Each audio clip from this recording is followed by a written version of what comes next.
Hello everyone, welcome to my YouTube channel fly maths.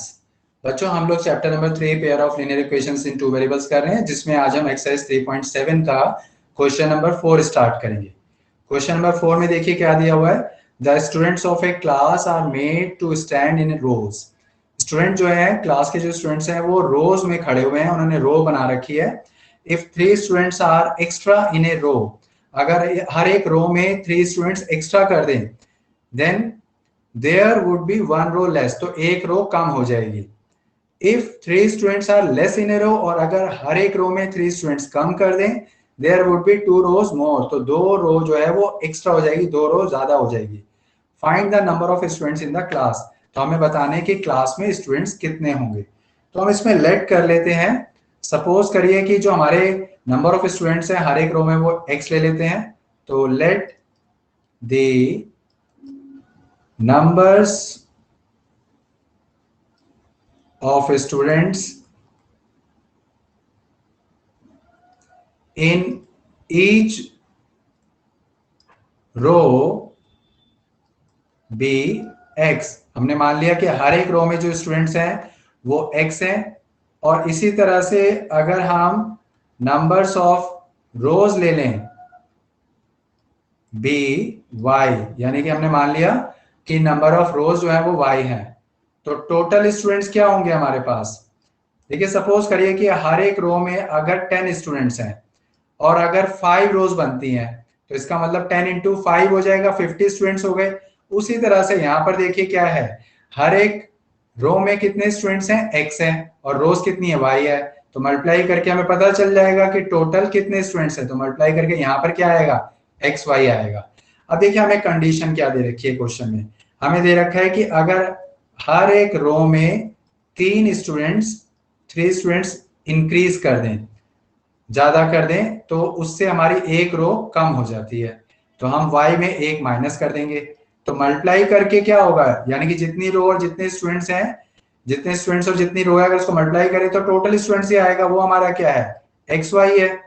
तो equal में x Y रखेंगे। अब इसको मल्टीप्लाई कर लेते हैं, एक्स को वाई से किया एक्स वाई, एक्स को -1 से किया -x, 3 को y से किया 3y, और 3 को -1 से किया -3 is equal to x y. X y से एक्स वाई कट जाएगा, क्योंकि अगर आप लेफ्ट में लेके आओ तो माइनस में हो जाएगा, तो प्लस माइनस कट जाएगा, तो आप डायरेक्ट ऐसे भी काट सकते हो। तो आपके पास रह गया, ये इक्वेशन रह गई है। इसमें माइनस से सबको डिवाइड कर दो, तो ये x प्लस में हो जाएगा, 3y माइनस में, और 3 प्लस में इज इक्वल टू 0। ये हमारे पास एक इक्वेशन आ गई है। अब हम सेकेंड इक्वेशन के लिए वर्क करेंगे। सेकेंड इक्वेशन में हमसे कह रहा है कि अगर हम रोज में 3 स्टूडेंट्स को कम कर दें, यानी कि हर एक रो में 3 स्टूडेंट्स को कम कर देते हैं, तो जो हमारी रोज हैं वो 2 इंक्रीज हो जाएंगी, 2 रो ज्यादा बन जाएंगी, यानी कि y+2 हो जाएगा। अब इसको मल्टीप्लाई करके क्या आएगा, मल्टीप्लाई करके तो हमारा टोटल स्टूडेंट्स ही आएगा, यानी कि एक्स वाई आएगा। अब x को y से मल्टीप्लाई करो तो एक्स वाई, x को 2 से मल्टीप्लाई करो 2x, -3 को y से करो -3y, -3 को 2 से मल्टीप्लाई करो -2 is equal to x y. X y से एक्स वाई कट जाएगा, then 2x -3y -6 is equal to 0।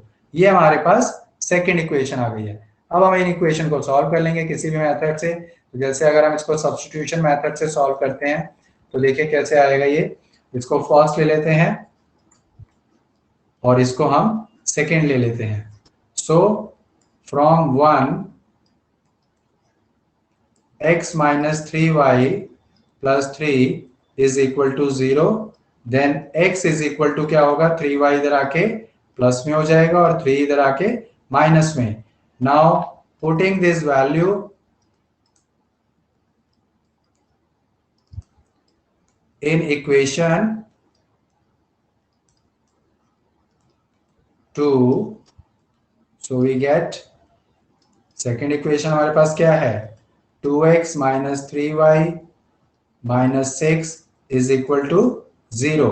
अब यहां पर हम x की जगह पुट कर देंगे 3y -3y as it is आ जाएगा, -6 इज इक्वल टू 0 भी एज इट इज आ जाएगा।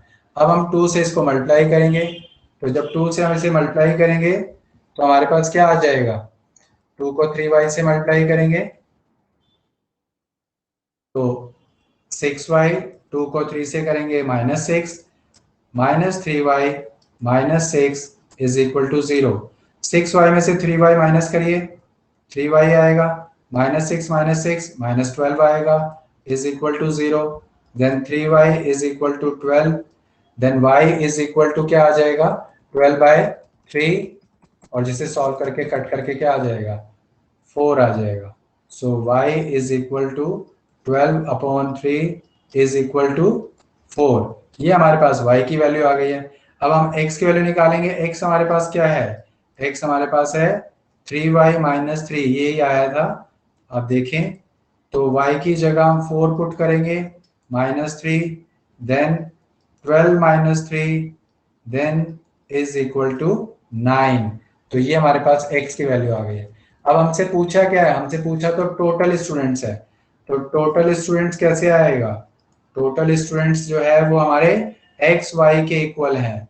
तो एक्स वाई की वैल्यू पुट करेंगे, एक्स हमारे पास 9 है, वाई हमारे पास 4 है, 9 4 जा 36। तो हमारे पास जो टोटल स्टूडेंट्स आ गए हैं वो 36 आ गए हैं। इस तरह से ये हमारा क्वेश्चन कंप्लीट हो गया है।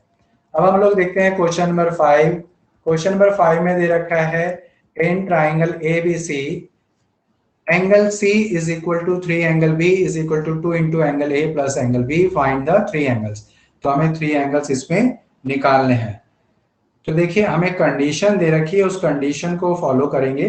हमें क्या दे रखा है, angle C is equal to 3 angle B is equal to 2 into angle A plus angle B, ये हमें गिवन है। इसको हम ब्रेक कर देते हैं। ब्रेक करके हम क्या लिखेंगे, एक तो हम लिखते हैं angle C is equal to 2 angle A plus angle B, क्योंकि ये इक्वल है। अगर आप ध्यान से देखें इसको हम नंबर 1 ले लेते हैं, और उसके अलावा एंगल C जो है हमारा 3 एंगल B के इक्वल है, इसको हम नंबर 2 ले लेते हैं। अब देखिए फ्रॉम 1 को हम फॉलो करते हैं, फ्रॉम 1 से लेते हैं। तो फ्रॉम 1 हमारे पास क्या है, angle C is equal to 2 into angle A plus angle B। ये ब्रेक करना आपको समझ में आ गया होगा। अगर आप देखें तो आपको दे क्या रखा है, angle C is equal to 3 angle B और is equal to 2 into angle A plus angle B, यानी कि एंगल C 3 एंगल B के इक्वल है, तो हमने वो इक्वल रख लिया, नंबर 2 डाला। और angle C 2 into angle A plus angle B के इक्वल भी है, क्योंकि उसी के आगे इक्वल करके लिखा है, तो उसे हमने नंबर 1 माना है। तो अब हमारे पास क्या आ जाएगा, इससे एंगल C ये 2 अपॉन में कर दो, इधर आके लेफ्ट हैंड साइड में 2 आएगा तो अपॉन में आ जाएगा। तो हमारे पास क्या आ जाएगा, एंगल C अपॉन 2 किसके इक्वल आ जाएगा, angle A plus angle B के। अब देखो हमारे पास तीनों एंगल का जो सम होता है वो क्या होता है, आपको मालूम है, तीनों एंगल का सम 180 होता है। तो ट्राइंगल ए बी सी की अगर हम बात करें तो angle A plus angle B plus angle C is equal to क्या होगा, 180 होगा। अब देखिए angle A plus angle B किसके इक्वल है, अगर हम इसकी बात करें तो ये किसके इक्वल है, ये एंगल सी अपॉन 2 के, जो अभी अभी ने ऊपर लिखा है, और plus angle C as it is आ जाएगा। अब देखिए 2 अपॉन में 2 को सबसे मल्टीप्लाई कर दो, तो 2 से इसको करोगे फर्स्ट को तो 2 से 2 कट हो जाएगा, 2 से एंगल सी को मल्टीप्लाई करोगे तो 2 एंगल सी आ जाएगा, और 2 से 180 को मल्टीप्लाई करोगे तो 360 आ जाएगा, यानी कि हमने एलसीएम ले लिया है। तो एलसीएम होके हमारे पास ये टर्म्स आ गई है। अब इसको हम प्लस करेंगे एंगल सी और 2 एंगल सी को, तो हमारे पास प्लस करके क्या आ जाएगा, 3 एंगल सी आ जाएगा। तो 3 angle C is equal to 360, then angle C is equal to 360 upon में 3, इसे कट करें तो एंगल सी हमारे पास क्या आएगा, 120। अब देखिए इस वैल्यू को हम पुट कर देते हैं, putting this value in equation, और हमारे पास इक्वेशन थी angle C is equal to 3 angle B, ये हमारे पास एक इक्वेशन थी। इसका नंबर हमारे पास क्या है एक बार देख लेते हैं।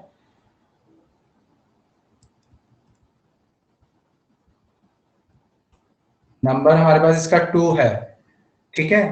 तो 2 इक्वेशन में हम पुट कर रहे हैं।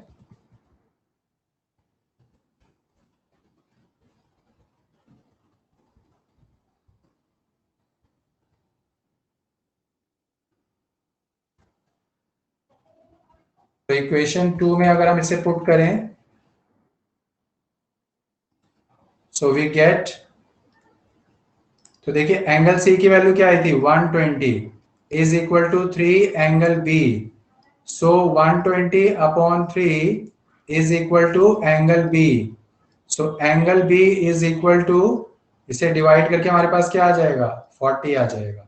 तो ये हमारे पास 40 आ गया। अब आपको मालूम है कि एंगल बी आ गया, एंगल सी आ गया, एंगल ए निकालना है। तो आप इसको तीनों को फिर से 180 लीजिए और उसमें वैल्यू पुट कर दीजिए। तो angle A as it is रहेगा, एंगल बी आपका 40 है, एंगल सी आपका 120 है, देन इज इक्वल टू 180।